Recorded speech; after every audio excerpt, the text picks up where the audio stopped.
Ah yes, the sweet smell of Jitsu submissions are in the air, but not just any submissions you see, because on today's video, we are... It's about drive, it's about power, we stay hungry, we devour. Put in the work, put in the hours, and take what's up.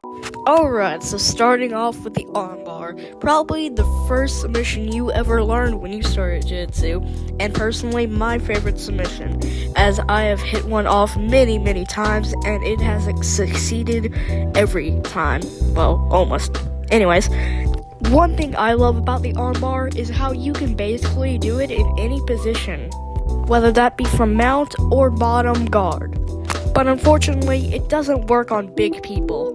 So for that, I'll put it in A tier, my favorite submission, and I love pulling it.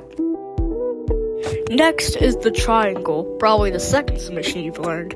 Now, this is also a great submission, although I don't do it much because I have short legs, but it still is a great submission.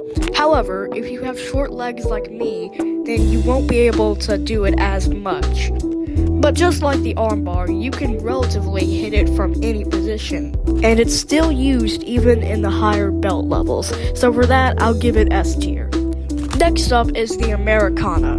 Me personally, I only use this as bait to get the armbar from white belts, because this move never works in any of the higher belts. Nothing else to be said, it's easy to escape and it barely works. D tier. Next up, we got the RNC, otherwise known as rear naked choke. Now, while it might not be able to be pulled from every position, it is an excellent move for beginners and high belts alike. All I'm here to say is that if your opponent gets you on your back and they take it, you're screwed, buddy. S tier.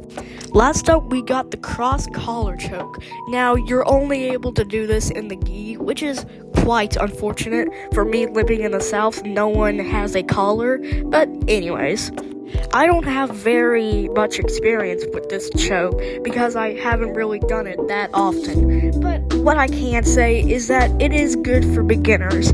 I don't think it is really that good for high-level belts, though, as they are able to squirm their way out of it. But anyways, that is all for today. See you guys in the next video.